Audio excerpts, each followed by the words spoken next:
ಇಲ್ಲೊಂದು ಹೇಳ್ತಿದ್ದಾರೆ.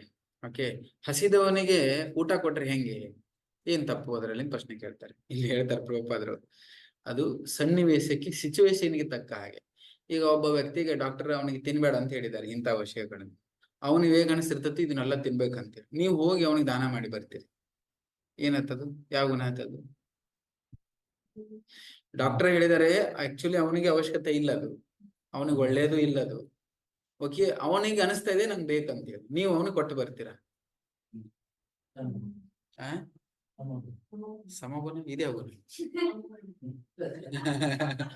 ಇದು ಹೊಸ ಗುಣ ಕ್ರಿಯೇಟ್ ಮಾಡಿದ್ರೆ ಪ್ರಭು ಕಡೆ. ತಮ ಮತ್ತು ರಜೆ ಗುಣ. ಆ ಗುಣದಲ್ಲಿ ಬರ್ತದೆ. ಹಂಗೆ ಹೋಗಿ ಮತ್ತೆ ಅವನು ಇನ್ನು ಅವನ ಜೀವನ ಹಾಳು ಮಾಡಿ ಬರ್ತಾರ ಹೋಗಿ. ಓಕೆ, ಸೊ ಆ ರೀತಿ ಕೊಟ್ಟು ಬರೋಂಗಿಲ್ಲ. ಅದನ್ನ ಸಿಚುವೇಶನ್ ನೋಡ್ಬೇಕಲ್ಲಿ, ಸಿಚುವೇಶನ್ ನೋಡ್ಕೊಂಡು ಹಾಗೆ. ಇದರಲ್ಲಿ ಡಿಟೇಲ್ ಆಗಿ ಓದಿದೆ, ತುಂಬಾ ಚೆನ್ನಾಗಿದೆ. ಯಾವೊಬ್ಬ ವ್ಯಕ್ತಿ ಸಾಧ್ಯ ಆದಷ್ಟು ತನ್ನನ್ನು ತಾನು, ತನ್ನ ಆಚರಣೆ, ಮಾತು, ಇರುವಂತ ರೀತಿ ಎಲ್ಲವನ್ನು ಎಷ್ಟು ಸಾಧ್ಯ ಆಗ್ತದಷ್ಟು ನಮ್ಮನ್ನ ನಾವು ಸತ್ವಗುಣದಲ್ಲಿ ಇಟ್ಕೊಳ್ಳೋದ್ರಿಂದ ನಾವು ಮುಂದೆ ಆಧ್ಯಾತ್ಮಿಕ ಜೀವನದಲ್ಲಿ ಪ್ರಗತಿ ಹೊಂದಲಿಕ್ಕೆ ಸರಳ ಆಗುತ್ತೆ. ಹೆಂಗೆ ಒಂದು ಏರೋಪ್ಲೇನ್ ತಗೊಂಬಂದು ನಾವಿಲ್ಲಿ ತೊಪ್ಲಿಕೆರೆಯಲ್ಲಿ ಹಾರಿಸಕ್ಕಾಗತ್ತ ಪ್ರಭುಗಳು? ಯಾಕೆ? ರನ್ವೇ ಬೇಕು ತಾನೆ, ಈ ಗದ್ದೆ ಒಳಗೆ ಓಡ್ಸಕ್ ಆಗಲ್ಲ ಅದನ್ನ. ಸೊ ಏರೋಪ್ಲೇನ್ ಹಾರಾಕತ್ರ ಎಲ್ಲಿವರೆಗೂ ಹೋಗ್ಬೋದು? ಅದು ತುಂಬಾ ದೂರ ಹೋಗುತ್ತೆ, ಅದು ಮೇಲೆ ಹೋಗ್ತದೆ, ಇಲ್ಲಿಂದ ಅಮೆರಿಕಕ್ಕೆ ಹೋಗ್ತದೆ, ಕೆಪಾಸಿಟಿ ಇದೆ.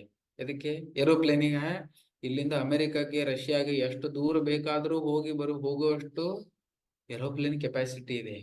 ಬಟ್ ಅದನ್ನ ಇಲ್ಲಿ ಎಲ್ಲರೂ ಈ ರಸ್ತೆಯಲ್ಲಿ ನಿಲ್ಲಿಸ್ಕೊಂಡು, ಗದ್ದೆಯಲ್ಲಿ ನಿಲ್ಲಿಸ್ಕೊಂಡು ಹಾರಿಸಿದ್ರೆ ಅಲ್ಲಿ ಹೋಗಕ್ಕಾಗತ್ತ ಅಮೆರಿಕಕ್ಕ?